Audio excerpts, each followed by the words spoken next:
Bismillahirrahmanirrahim. Yang terhormat Presiden Republik Indonesia, yang terhormat Menteri dan jajaran staf, yang terhormat para bupati, wali kota se-Indonesia.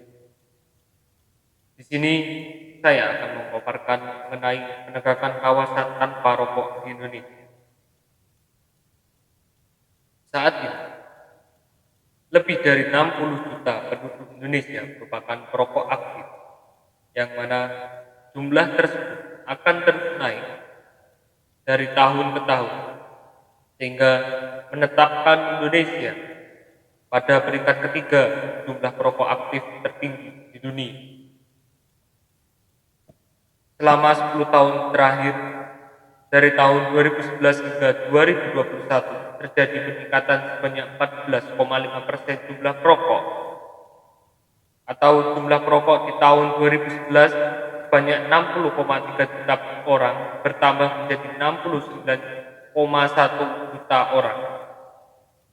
Pertumbuhan ini kian diperburuk dengan data yang diterbitkan oleh BPS atau Badan Pusat Statistika pada tahun 2021 yang menyebutkan bahwa masyarakat Indonesia lebih banyak membelanjakan uangnya untuk rokok daripada membelanjakan kebutuhan sehari-hari yang bergizi bagi asupan mereka.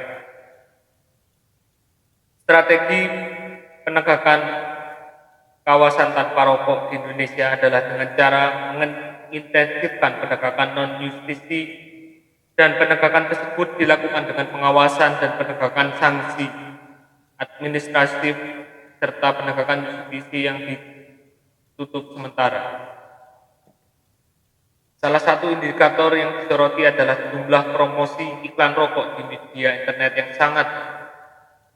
Adanya peningkatan media internet tersebut bisa dilihat pada tahun 2011 yang hanya 1,9% meningkat drastis di tahun 2021 dengan jumlah 21,4%.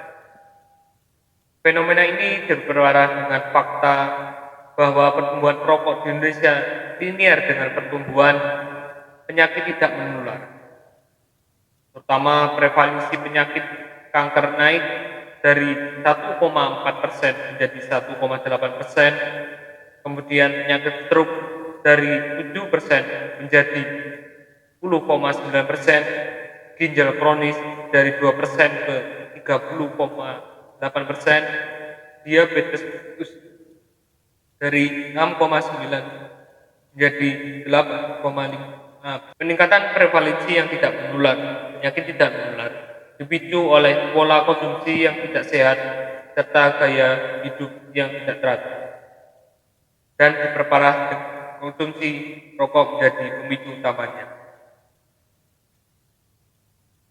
Oleh karena itu, peraturan Perda atau peraturan daerah tentang kawasan tanpa rokok yang komprehensif sangat penting sebagai upaya melindungi masyarakat dari paparan asap rokok.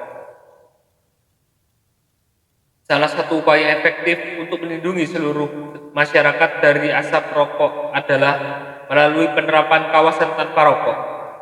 Penerapan KTR ini memungkinkan masyarakat untuk hidup sehat dan bersih serta terhindar dari resiko merugikan kesehatan dan kehidupan masyarakat itu sendiri. Hadirin yang terhormat, salah satu upaya efektif untuk melindungi masyarakat dari asap rokok adalah melalui kawasan tanpa asap rokok yang berjalan dengan baik. Berdasarkan data Direktorat Jenderal Pembangunan Daerah Kementerian Dalam Negeri, terdapat 22 provinsi memiliki regulasi kawasan tanpa asap rokok. Namun 12 provinsi lainnya belum menerbitkan kebijakan tersebut. Untuk tingkat kabupaten, terdapat 300 wilayah sudah menerbitkan peraturan daerah mengenai KTR. Untuk tingkat daerah, terdapat 68 telah menerbitkan kebijakan KTR. Kawasan tanpa rokok sendiri diterapkan di sejumlah tempat publik seperti angkutan umum, ruang publik, kawasan terbuka hijau, sekolah, kantor, tempat ibadah, dan kawasan bermain anak-anak. Hadirin yang saya hormati, berdasarkan data dari Kemenko PMK, Bapak Agus Suprapto mengatakan bahwa indikator layanan berhenti merokok yang harusnya dicapai ialah 40%. Fasilitas kesehatan tingkat pertama atau FKTP di kabupaten kota setidaknya ada 4.066 FKTP yang bisa menyelenggarakan layanan berhenti merokok tersebut. Namun, berdasarkan data yang dirilis Kementerian Kesehatan di tahun 2020, jumlah puskesmas sebanyak 10.166 ketika dilakukan hasil evaluasi di tahun 2021, tepatnya di bulan Januari sampai Maret.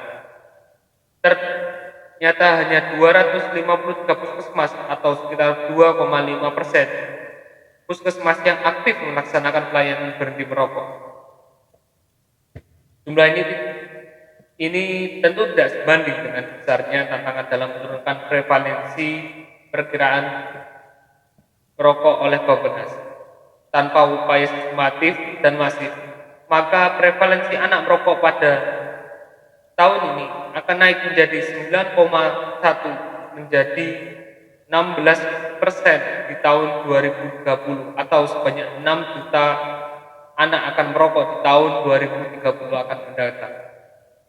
Padahal di RPJMN mentargetkan prevalensi merokok pada usia anak dan remaja turun dari 9,4% menjadi 8,7% pada tahun 2020. Apabila diasumsikan penurunan prevalensi merokok ini target menjadi 8,7% di tahun 2025.